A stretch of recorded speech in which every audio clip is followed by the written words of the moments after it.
happen to be trapped in the room or might be interested in the high-pitched frequencies of my voice that I'm sure are there that us normie humans can't hear. To you, that's kind of ripping off Brian Laurie. Today, I have a great new strategy of writing the vocabulary words down in advance. So I'm so full of words that yesterday, in the first episode, I forgot the words that I was telling you because they were just I was overflowing. So today we have a new structure and hopefully a new level of education content, because I am nothing if not determined to teach you guys tonight. Right now, you're at an unacceptable level of intelligence, and it's unconscionable that I should sit by and do nothing when I have this venue for enlightening everyone. If I can get everyone up to as close to what I am capable of as you are able to do, I mean, that'd be a lot better for at least you guys. Might make the job market more competitive for me, but I'm willing to take that risk because I care about you all so much. So you don't have to say thank you, but I will say you're welcome because I'm that generous. Okay, word number 1 is Bansimonious. Now, Bansimonious is quite a tricky word outside of legal context, because in legal context it has very clearly delineated meanings. It is when the bailiff is the plaintiff. So that's Bansimonious. But it's taken on a sort of lay meaning that's almost used more. But the problem with it is that there's two schools of thought as to its meaning. There's and it actually does, and this is weird in this internet-connected world, it does break out in sort of a West Coast, East Coast thing, like synthesizers did in the 60s. But this is less cool. On the West Coast, they use Bansimonious to mean when someone is acting like a bailiff in general. So the plaintiff aspect of it has been kind of lost. And this is what happens when jargon or... what would you call it? Words specific to, jargon. See, I'm a word master. I reach for it and get it the first time, so I don't need to go back. When it gets filtered into common use, frequently, it loses some of its nuance. And that's what's happened on the West Coast. Plaintiff aspect of it gone. I bet you think you know where I'm going with what they have done with Bansimonious on the East Coast, but you'd be shocked. On the East Coast, they mean it when someone's acting like a plaintiff, and the bailiff aspect has been lost. That's probably what you thought. Yeah, you're not going to be surprised. Not everything's going to be surprising, and it's my fault for hyping it up. But yeah, I don't know. Maybe if I didn't work from home and interacted with people more often, I would find situations where someone's bailiffiness or plaintiffiness was a factor. But I can't think of,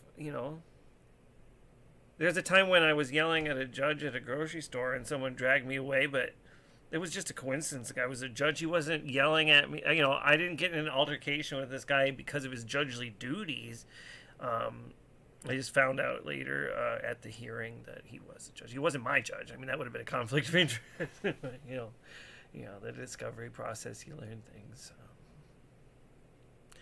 All right, we want to do the next word, and so let me pull that up. It is Partritidition. Now, this is an interesting one. This is when it is traditionally been the practice to partition in the house, and this has a very specific term to the tradition from which it springs, which is a very interesting one, a very fascinating tradition. And what they mean by this is if you make a partition throughout the house in a non-traditional way, you're not practicing Partritidition, and if you don't make any partition inside the house, you're not traditional at all, according to this tradition. I mean, this isn't a universally accepted practice, and which is why you'll come across as a little more erudite if you know this word. Just sort of like how I'm coming across to you right now as like the bastion of all knowledge, and you're like totally willing to follow me to the edge of the earth just from Bansimonious and Partritidition alone.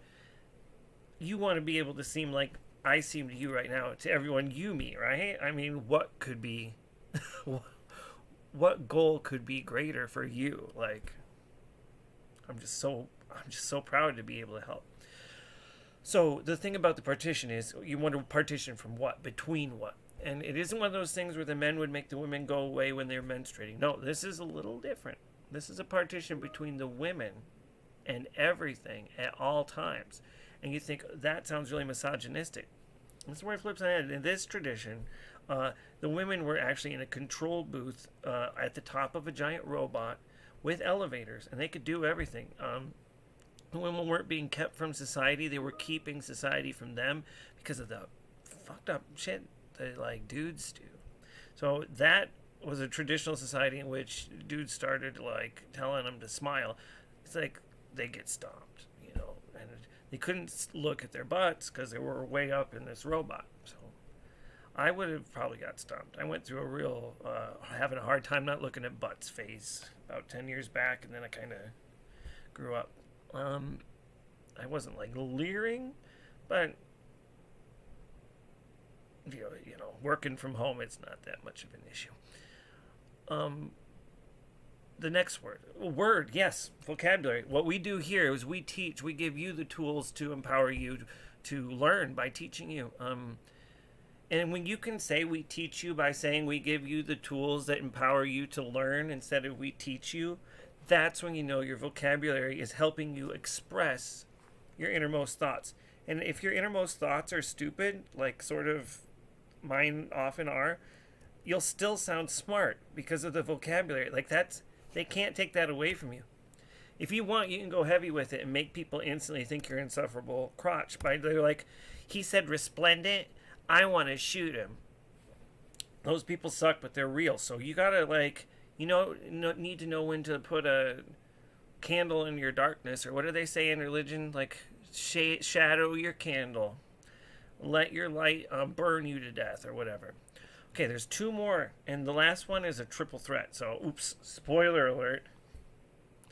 But, you're going to get unfiltered views here at the word show. I just got a text from my dad. He's been dead since I was 13, so sorry, it threw me off. This one is a tongue twister. I'm not going to lie. But it's also probably the most practical word that we're using here, and it's also practicable, which is a great word. And we will maybe learn about that one momentarily or momentaneously, depending on how practicable I find it. That's the next episode thing. This word is Constadritory. Sort of like statutory is how you can remember how to pronounce it. Constadritory.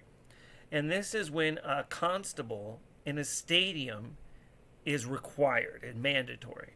If you are in a stadium in England and an officer of the law, our constable, comes up to you, you can bet that that particular officer of the, like imagine a Beatles concert, screaming kids everywhere. Having a constable at that stadium is constadritory. Like, if they didn't have that, those girls would rip themselves apart. They'd pass out everywhere, get stomped. The Beatles, like, something might have happened. John Lennon might have been killed. Oh no, he had to go to America to do that because of guns. But still, I think that this is like I say, it's the most practical and practicable word, because you can go to a stadium without having to be like a lawyer. Like Partritidition, that tradition is long past. Bansimoniousness or bansimoniality. It's really bansimoniousness, but I wanted to give you an alternate because sometimes using alternates of the same word gives you more clout. But that's a legal term. It's a professional term. It's a term that doesn't come up much. And I honestly feel West Coast, East Coast, bailiff, whatever, plaintiff, whatever you're using it to mean, it's a little, I think it's a stretch. I think nobody is sitting there like, so bailiffy, I needed to call him Bansimonious. They're trying to look smart by stealing a legal term and using it against their will. You won't get that with Constadritory. You will go to a stadium, there will be lots of screaming girls, there'll be some doopy bopper band named 15 somethings or something, and there will be constables, and they will be required by the venue. So there's your chance. Book a flight. If you do not live in Europe, and if you live in Europe, you can book a flight. Europe isn't that small. I mean, you don't have to. You can take a train.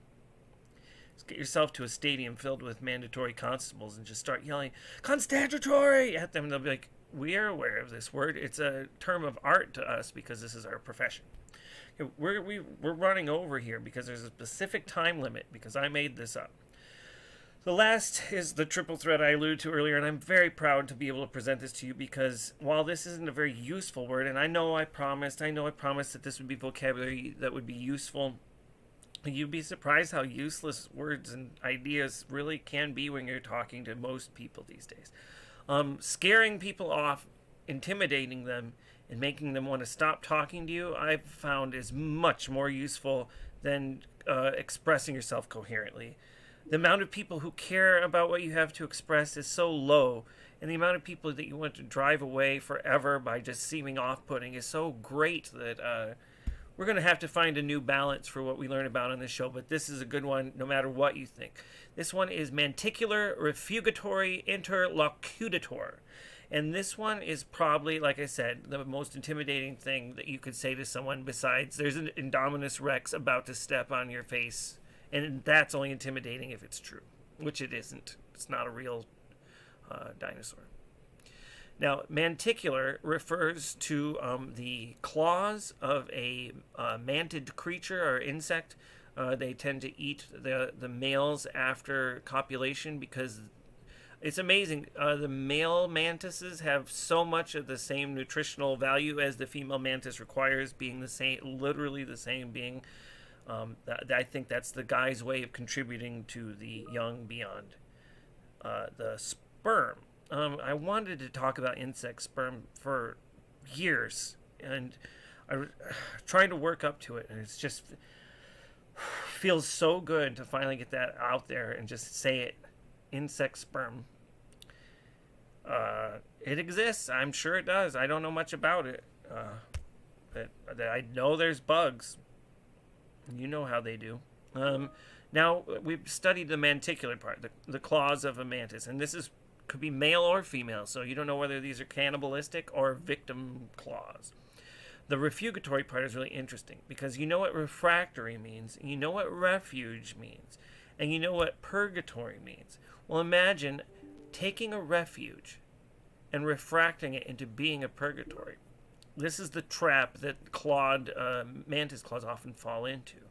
They think they've reached the shore, and then they've done it from such an angle that it actually transmogrifies, there's a bonus vocabulary, into a sort of a purgatory. They can't escape. So while it is a refuge, it's an inescapable place of...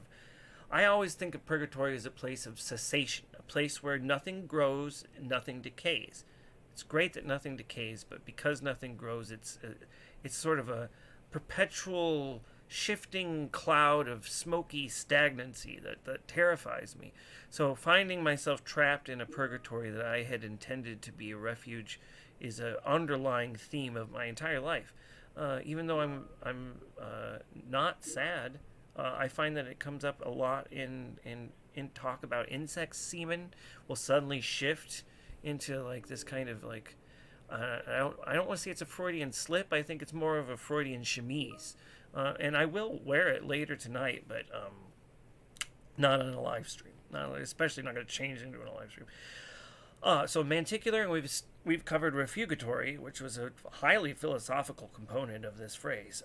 Now, manticular refugatory interlocunditor. Now, this is an interesting one because you know that an interlocutor is someone that you're speaking with.